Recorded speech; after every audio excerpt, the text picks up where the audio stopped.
Hey everyone.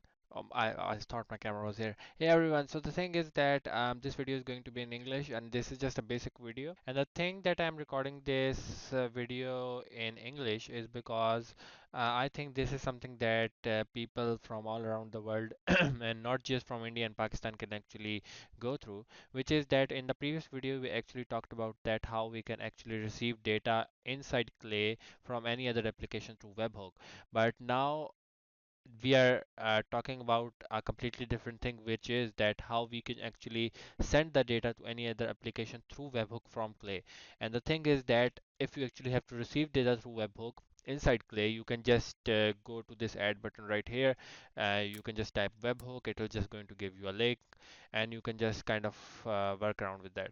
But the thing is that if you actually have to send data through webhook to any other platform or any other whatever application you have, how can you do it? And this is something that can be confusing for a lot of people. So a simple fix and a simple solution to it, or a simple guide to it, is that you simply just use HTTP API.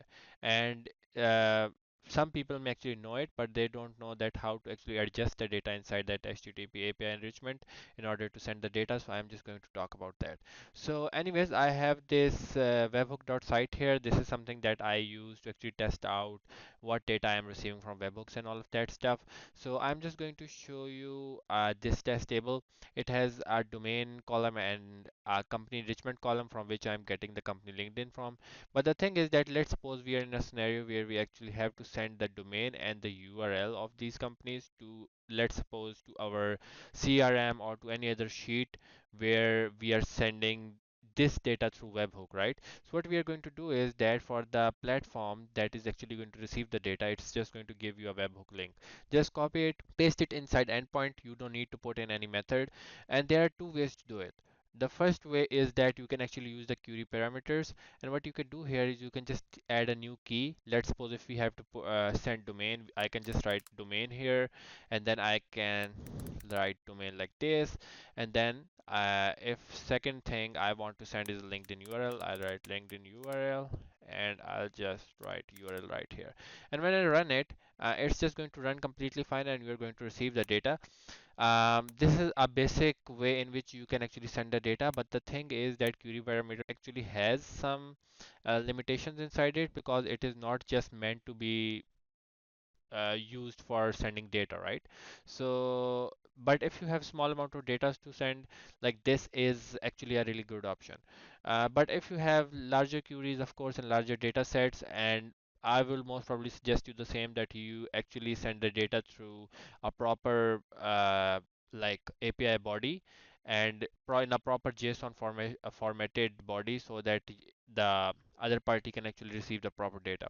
So how we are actually going to do it is that no one does this themselves, right? No one just writes all of this stuff themselves. So what we are going to do is that firstly we need to understand what two columns that we actually need to send. So for example, we need to send the domain column and the URL column. And so in order to create this body, I'm just going to, you can go on to ChatGPT or whatever you have. I have Gemini right now, and I just kind of told it from WhisperFlow that I have two columns, I want to send it, and please make me a JSON body. And it actually made me a proper body right here. Now, of course, this body is not perfect. So when I copy pasted it inside Clay, and of course you will too, there are chances that it will not going to work on the first try. So when I copy pasted it and I put all of the stuff here, then it actually gave me error, which you can see in the screenshot.